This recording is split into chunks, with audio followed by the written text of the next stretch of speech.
everybody. How's everybody doing? D's for Danger. We're here live on Knights of the Dragon with another great video. We got a very special guest with us today, but first I want to introduce myself, Drew Danger. You got Lady Laura, and you got Rican Ranger. And our special guest is the master himself, one of the greatest martial artists I've ever known in my life. My brother, my friend, my uncle. We go down the street together. We do it all. OG Silverback, the legend, the man, the myth himself. Man. Himself, OG. Got around. Triple OG. OG Silverback here. Today, guys, I have the exact pleasure to join my cast and friends, and we're going to be talking about Power Rangers and martial arts and how we can bring it to the present, because the youngsters need to learn how to protect themselves and how to have high morals. Hey, guys, thanks for having me on the show. No problem. Glad to have you here. Well, let's jump right into it since you're on it. I mean, OG, if you haven't studied the resume, definitely subscribe to the channel. Get with the OG of what everything you got going on over there. This is the link. Welcome to Knights of the Dragon. This is basically the JDF spin-off show where we talk about martial arts, and we try to legitimize the culture within Power Rangers. So OG, basically, where do you think the brand is lacking? What's necessary? What would you like to see happen as far as like a full reboot or any type of new energy in the franchise? Are you a fan? Did you follow the show? Where you at with it as far as Power Rangers and that culture? Yeah, hey, I just want to be transparent with you guys. Like, I'm a nerd, but I'm not a super nerd, but I followed the show. I really like the Power Rangers because of the principles that they would expound to the kids through their different scenes in the martial arts. But what really turned me on the Power Rangers really deep is when Drew was hanging out with the green dude. What was his name, Drew? Jason David Frank. Jason David Frank. And then I was asking Drew, hey, where were I was at Comic-Con. I was at Jason David Frank. Oh, yeah, the Power Rangers. So then Drew sent me his whole history background, and I studied it because I'm a student of knowledge. And I seen this dude was a respectable martial artist, so that really got me drawn in. So I want to share with you, I want to answer your question, Rican. What I see is with the first Conan the Barbarian, and I think Drew's a historian. So this is what happened. The first Conan the Barbarian, they got Arnold Schwarzenegger, which is one of my idols. My idols, Bruce Lee and Arnold. Right. And they said, hey, we want you to play this barbarian. And it was really good, the first one, but it was rated PG. I don't know if you knew this, Drew. The second one was PG. The first one was R. Okay, the first one was R. Yeah, the second one was PG. So they wanted Arnold to come back. And I don't know if you told me this, Drew. I researched it. Just to answer your question, Rican. Arnold says, nah, man. Conan's a savage barbarian. It's got to be R-rated. And I know you want a PG to reach more of the kids, but it's got to be R-rated because it's got to be more realistic. So to answer your question, where I see the Power Rangers, I think during their seasons it was good for the kids. But now all those kids are adults, right? And we realized the real world through violence and crime and broken relationships and all this kind of stuff. So there's a reality that I want to see the Power Rangers bring more to the forefront. And that's why I was talking about Scott Adkins, man. Yeah. And Michael J. White. Right. When you watch their movies, dude, this is some reality factor in there. So kids, this is my opinion, Laura and everybody. I don't know if you have kids. I have kids. I've always told my kids the truth, and I will argue with my wives. Oh, why are you telling them there's no Santa Claus? And why are you telling them there's no tooth? Because these is my kids. I'm an East Coast dude, Rican. I want my kids to grow up knowing the truth. Now, if you want to celebrate Christmas, it's okay, but Daddy's Santa Claus. Right. You want to take your tooth out? I'm the tooth fairy. You're gonna know the truth. And I think with the Power Rangers, if you ask me, when you reboot it, you make it current. I want to see it more like some savage stuff. And there's this movie over here in the Philippines called Voltec 5. You might want to research that. Definitely. And they do some hard. Hey, Drew, you should see Voltec 5, man. I'm writing it down. They do some hardcore martial arts stuff over here. So to answer your question, real quick, I'd like to see them do Scott Adkins, right? You're a fan. Ninja, if you're familiar with the series, Ninja, the guy who makes the power coins and the Ninjetti. I'm a Rise of the Ninjetti dude. That's the name of the movie. If you've seen the 95 movie, OG, when they put the ninja suits on and they got the diamonds on, you know, on the sheets, on the bed sheets, I'm trying to take a piece of the movie and reboot the universe from there. So Scott Adkins is perfect for Ninjor. And then it's ancient rangers in a time of like knights and old dinosaurs, spirit animals, sacred animals, elemental powers. It's some cool shit. Yeah. You know what I mean? So Michael J. White would be perfect as Dark Griffin. I have Silver Griffin. JDF's wife, she can come in as Pegasus. I have armors ready to go. You know, I have it already kind of 60% where it needs to be. It's now we got to put the people in place, get the, you know, bring the OGs out, see who wants to play what, who's interested in what. The conversations have to be had. So it's great. Hey, Ricky, so you more like a playwright, like you actually write the whole script and the characters? Because I feel like without the solid storyline and the right canon, and then you put the right martial arts in it like it's supposed to have, it's gonna go, and it can marvel the MCU and the 10 movies, and it can rock for 10 years and make people a lot of money and feed a lot of families and keep a lot of people out of the street, all just Power Rangers. See, I'm all about that, man, because you know the Rocky story. Rocky wrote his own playwright. Yeah, and Rocky is from Bayonne. Originally from Bayonne, where I grew up in Jersey. Actually, that's the what Bayonne Bleeder, right, which was Chuck Wepner, is from my hometown. So it's Chuck a personal connection with Rocky. I have a whole bunch of Rocky gear. My dad's a Rocky nut, Bruce Lee nut. I come from Star Wars. Then my era was Rangers, Turtles, Street Sharks, VR Troopers. You know what I'm saying? That kind of stuff. And I feel like we never really got it. And before I go, I want to give it to them right. So I want to bring out the best. Best of the Best is one of my great movies. So it's like I want to talk with Drew about those type of movies and bring back the real honorable martial arts culture films that can't be forgotten and pass that on to the next things we make, basically. Hey, if you don't mind, maybe after this, I don't know if this is called a podcast or a stream or whatever, but can you collaborate with Drew and send me the name of the movies and maybe to Laura? I don't know. Laura, have you seen these movies he's talking about? I've seen all of them, so yeah. Laura, have you seen it? Okay, so me and Laura, so can you collaborate with Drew? Drew knows just make a list of the movies and then send them like in my chat or my email, and I'm going to research them, man. I feel like I'd be good at casting too. I know what to look for because I'm the one writing it. I'm kind of like a Zack Snyder. I'm trying to be the next George Lucas. Me and Drew got a little Russo brothers, Wachowski brother thing going on. I think we can do some damage behind the scene with the right fight team, the right stunt people, the right OGs, and you know we get the bags right, and then the industry can't touch it either. It's all independent. Let me say this to you, Regan, and this is important for you, Laura. So Regan was called a visionary. So he's got a vision. And earlier you said to me, Laura, you said, "Oh, the martial arts, the travel thing's far off." Nothing's far off. You know, if you got a vision and you believe in it enough, and you start moving towards your vision, things happen. Because life is like this. If you want something bad enough, you start moving toward the universal. It's the law of attraction. And this is not some airy fairy stuff. I live it. Drew knows my story.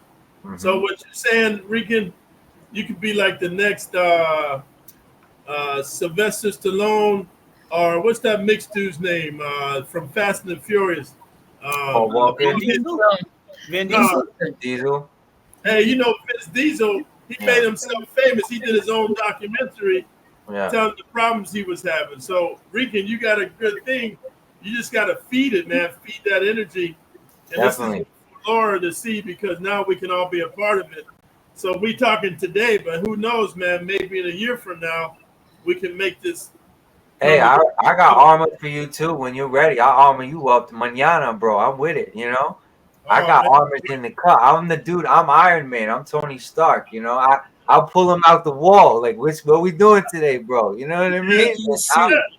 You know, which one you wearing today, OG? What we doing? You know, I'm already 3 suits deep, bro. I'm nuts. You know That's what I'm talking about. That's why I stay to myself when I keep my blunt in my mouth. I mind my business. Out now, you know, I do a little music. I make beats. I mind my business, bro. You do music too, man. You do music too.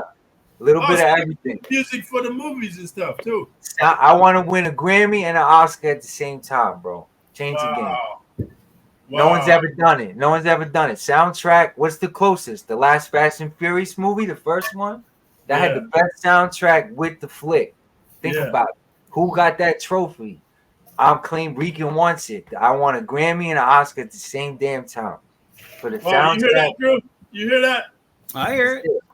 That's easy. And I want to just for my kids could be like, look, and just so they can have it and hold it. I don't even care about the money, OG. On God. On my son, bro. Just so he can reach out in the world and know he can manipulate it at his will as long as he's right with God upstairs. And see, that's the point I'm trying to give to Laura, because Laura, you have a good spirit. I can tell you're a good person. You're full of love and respect, but you got to have a belief in the law of attraction. And Drew will tell you, man, Drew knows my story. Hey, I moved to Vegas. I ain't know nobody. Yeah. Then I'm doing movies. The only reason I stopped, I came to the Philippines they were going to shoot some movies here. Let me tell you what happened, Drew, and you can Google it. The producer, my movie producers, they started doing movies with 50 Cent and Mel Gibson. It's called the new movie that just came out with 50 Cent and Mel Gibson. What is it called?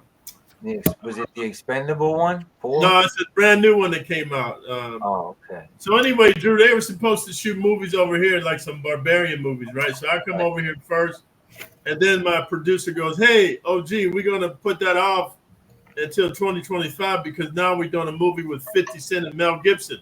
And I forget the name of it, Drew. If you Google it, you'll see it's a brand new movie. So then now they're doing production movies with 50 Boneyard? Yeah. Okay. Boneyard, my friend.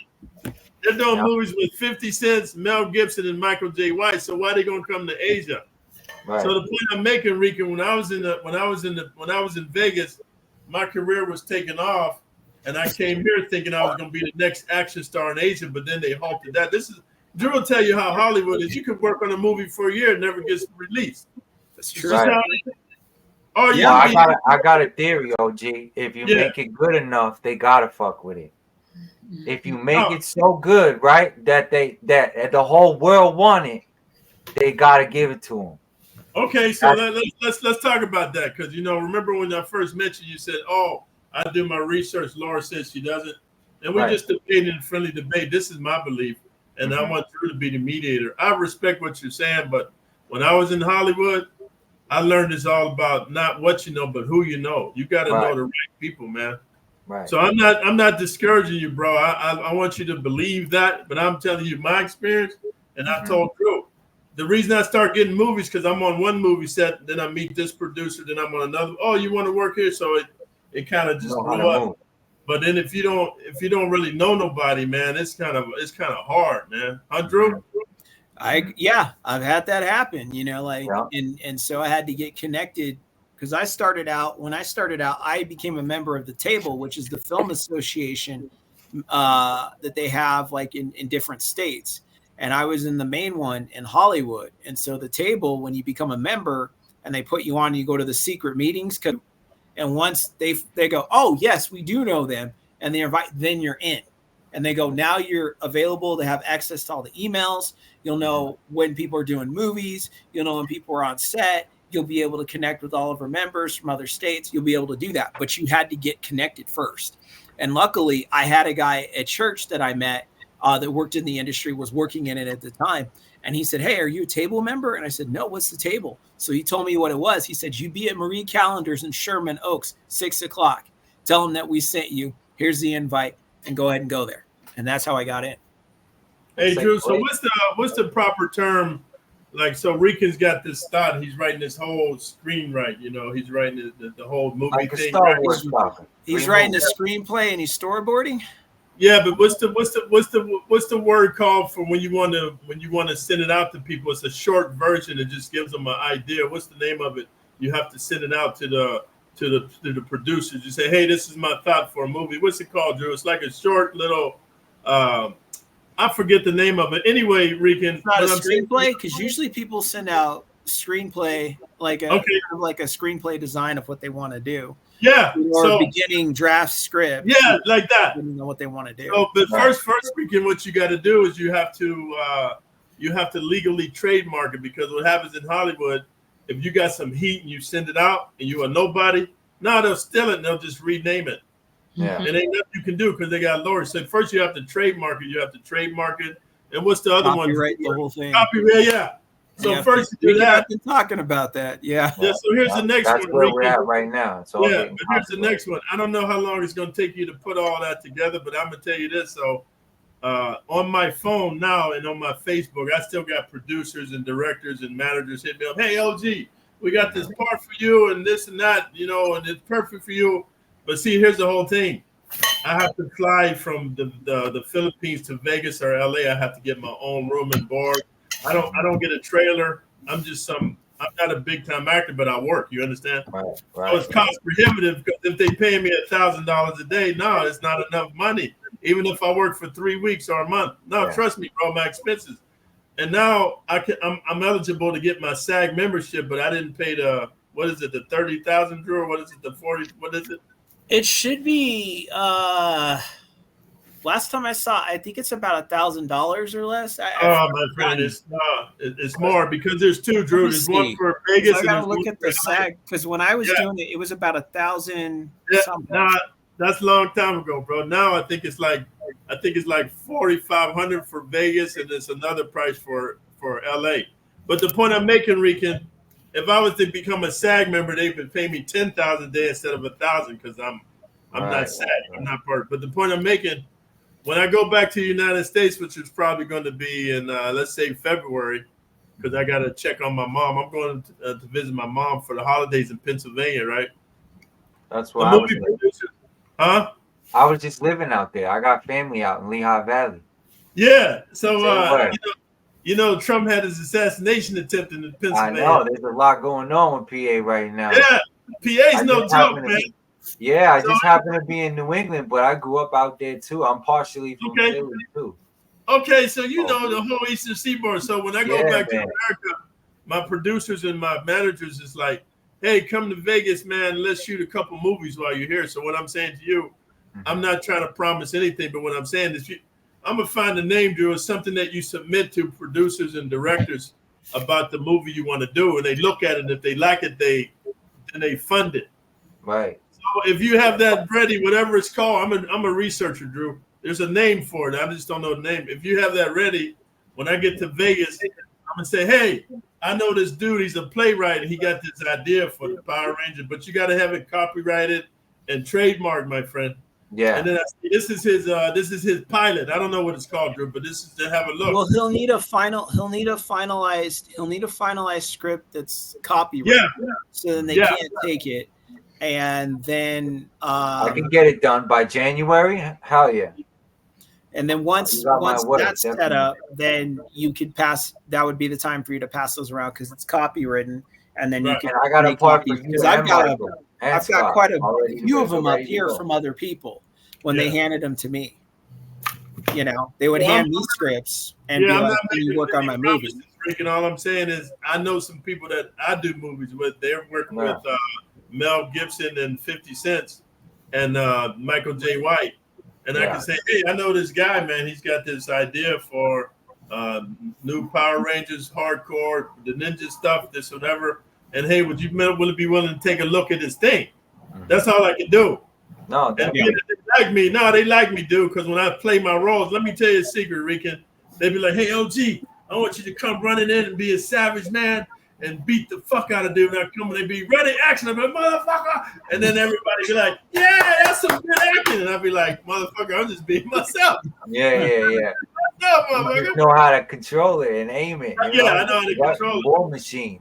OG, okay. Here's what it is. So it's $3,000 for intuition fee plus $231.96 as an annual base. Yeah, I'll get the paperwork. That's what they do for the SAG. Is that Vegas or LA? This is for United States. Oh, okay. So it'd be three. That's what I was thinking. When I was there, it was like close to 2. Now it's about 3. Yeah. Okay. So anyway, that would be my contribution. That would be my contribution to our group here. You know, I don't know as many people as Drew, but I know the people that put me in their movies, and they got millions of dollars. Let me tell you something, Rican, if you don't know this, and you too, Laura, because Drew knows. The money in the movies is from the producer. No, they get more. They get more money than Brad Pitt because they bankroll the movie. And so these are the people I would take your idea and say, hey, this dude's got this thing. I know him. He's a Yeah. hardcore. You I got need some licensing. That's it. then That's it. they would bankroll it because they make money by investing in the movie. Movies is a business, man. It's a business. Well, I know what to do. I just need them to listen, and I need the right people. That's all. And Yeah. I know I could get it done. I know it. It's meant for me, you know. And Drew and I met for a reason, Laura. Everyone that's part of this community, it's a small community, but it's powerful. So, you know what I mean? That's what this show's about, you know, pushing that forward and seeing what we can do. And the rise of the Ninjetti, the ninjas are back. Right. We're bringing it back to formula. So everyone 30, 40, and 50 can shine and eat off of Power Rangers for the next 10 years because the age gap is perfect. If I make y'all the Mighty And Morphin then even Ancient people Rangers, 60 like me. I'm 60, bro. Even people 60 like me, I can enjoy yeah. it. Yeah, throw some armor on. You got a Zord. We could do some shit. We could still get down. Yeah, we'll get. That's what I'm saying. And it's like if you know who you know, we could get it done. But it's like it's very licensed. There's a lot of drama with Power Rangers. They stole from the Green Ranger all the time. The politics got to be right, or they're just gonna rob me blind and turn me upside down. You know what I mean? Yeah. And it's done. It's done with, like you said. So And like I was saying, Laura, I'm not making any promises. All I can do is tell the people, hey, I know this guy, and then I can show them your stuff. But I can't, like Drew said, I can't guarantee they're going to take you on or bankroll your stuff. All I can do is make the introduction, like, hey, I know I this dude. appreciate any noise though. Any noise that it makes, it's great. You know. And then we'll see what happens. But more than likely they're gonna look at it because they like me, dude, because I'm crazy. But I don't like I like to under deliver and over promise. I don't like to over promise and under deliver because then, hey man, we Puerto Rican, man. All you got is your word and your balls, Holmes. You don't want to be fucking saying some bullshit to the universe, man. Yeah, exactly. Hey, Laura, do you live around a lot of Puerto Ricans in Chicago? Yeah, I knew some. Yeah, always. They were always good to me. I mean, I don't have problems with anybody. You know, Well, I try to get along with everybody. You know, I try to love everyone. You know. No, I can tell you got good energy, man. That's good. Can I ask Lady you Laura. something? Yeah. Can I ask you something? How did you get into martial arts? Good Well, like I question. said, when I was a kid, I'm going to tell you the truth here. So I was 5 years old, and my father went to prison. My father and his two brothers in New York, and then we moved to Philly. And so my one uncle comes out of prison. He's all big. I was 7 years old. He's big, and he's like, "Hey, your dad won't be home for a while, but he wants you to start doing martial arts." And so then I think when I was don't misquote me. I think when I was 10 years old, so I was doing martial arts I was reading books. But when 10 years old, Enter the Dragon came out. And we went to the theater for like $1, Rican, whatever it was back east. And back then you could stay in a movie theater all day. Mm-hmm.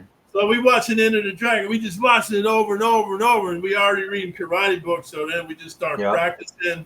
And then Rican will tell you, growing up back east, unfortunately, you're getting a lot of street fights going to school, coming home. It's just the culture. So I got the perfect fighting. Yeah. Right? I got the perfected. So then I started taking Taekwondo and karate, because they didn't have Kung Fu where I was at. And I just kept going, because what I learned, and I try to share this with you, Laura, when you know how to protect yourself, man, you're confident going anywhere. Because you feel like, hey, whatever happened, I can handle myself, right? So exactly. I just kept practicing martial arts and fighting. And unfortunately, I loved it. So I just stuck with it. And plus, it's a very healthy lifestyle. You'll see when you start punching and kicking, it's good cardio and it's good flexibility. Yeah. No, OG, tell them the long version because we got to get to judo. We got to get to the Gracies and Brazilian Jiu-Jitsu. We got to get to Commando Krav Maga, top instructor for Commando Krav Maga, Russian Sistema. We got to get to that. We got to get to Hapkido. Right? Hapkido. I'm doing the Screamer. That's why I got my the Screamer. And it's true what you say. My dad said the same thing to me. He used to fight on the way to school all the time. His own gangs, his own people. So martial arts was his way off the street. So I got in love with the culture because it was Bruce Lee and Star Wars all the time. And he was always in martial art. He was a Sea Cadet from Brooklyn. So my dad was the nerd. He kind of stood out of the street because, you know, his brother got caught in it, and he, you know what I mean, moved us to Jersey. It was always fleeting from him, running from that. So martial arts was a way to kind of keep us where we needed to be. So that's why my honor was. That's what I like, Ricky, because he's got real life experiences from growing up back east, and it's the lineage from his dad. And so I wanted to pick up on this the next time we meet, because I got my 30-minute cutoff, guys. Unfortunately, yeah, definitely. So next time we talk, I'm gonna answer Laura's question, and Drew will go into my history of martial arts, and then talking to Rican about the street fights daily, going to school, coming home, and how to hone my skills. So when you guys want to meet again, or you want to talk offline about when you want to meet again and then do this thing? Just send you and Drew the schedule. Whatever works for you, we'll make it happen for us. You know what I'm saying? We appreciate it. I know we barely scratched the surface of where these could go or what we could get. So I'm down. You just let me know when you're free. And Drew, I'm on go, you know? When do you think, Drew, we can have him back? Anytime he's free, we can bring him back.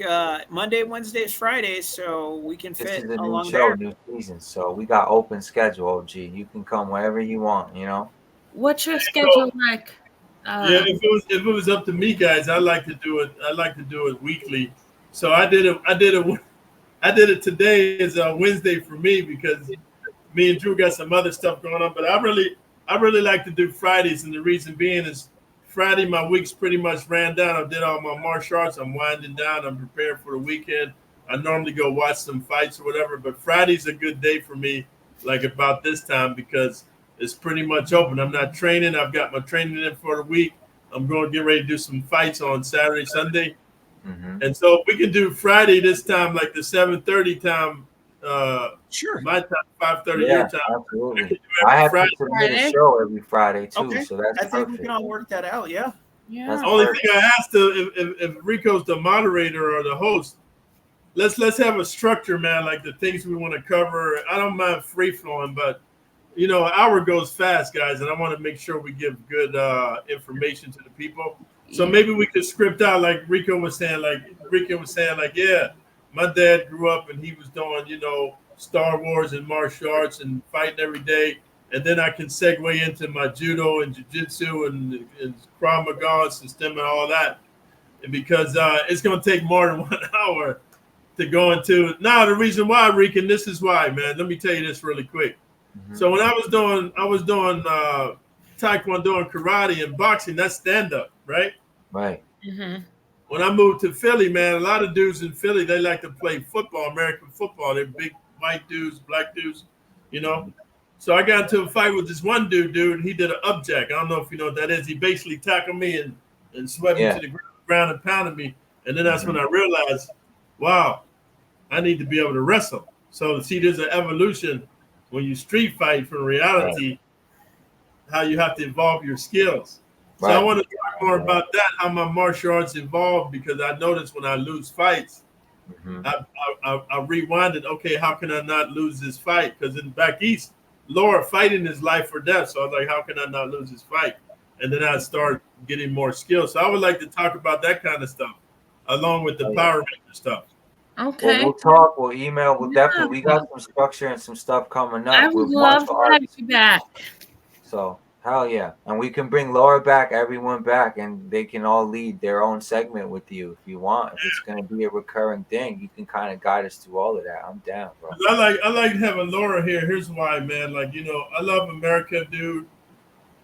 And this is not a political statement, but I believe in feminism, but they taking it too far, man. Feminism used to be about equal rights, but now if you really look at feminism, it's about women dominating men. So I like to have Laura on these weekly podcasts, because Laura's intelligent, she's loving, she's caring, she's feminine, and she can give a different perspective on what we're talking about, and we can reach a larger audience. On the show, she's on the show. Yeah, dude, it's important for women to learn martial arts and to be empowered and to learn weapons and all this stuff, so she can give like a feminine perspective, you know. Yeah, it's important. The formula works. Me and Drew just chopped up about that, so I'm glad to be kind of hammering that in, because I told Drew, he brought Laura to the table, and I'm like, dude, we need that woman. We need our Yellow Ranger. Let's do it. And she did, bro. So you know what I mean. It's a shame you didn't meet Angel too. He's like our 6th Ranger, but we got a good squad. We got a good squad. So we definitely can keep working and get right. Juice perfect with the scheduling and the communication. That's our Yoda, bro. We're the Jedi Council. Awesome. Yeah. The big dog. You know what I'm saying? You come around, it's like Mace Windu, man. Yeah, so. But what's funny, Laura, this is my first time meeting Rican. And man, me and Dude got the very similar philosophies on life. I think it's maybe an East Coast Puerto Rican thing. I don't know, but man, me and Dude, we like it's in the blood. We like synced in, man. It's crazy, man. Anytime, it's crazy, man. Anytime, right, bro. So I gotta go, guys, because I gotta help my girl. But hey, man, so hey, Drew, just email me, man, for next Friday, not this Friday, next Friday, the link, and I'll click it, and we get it going. But hey, it was nice talking to you guys, man. Thank you, OG. It was a pleasure, bro. Bye. Take care. All right, guys. Thank you for joining us. It was a great show. Yeah. This is Knights of the Dragon signing out. Drew Danger out, Rican out, and Laura out. Thank you so much. Okay.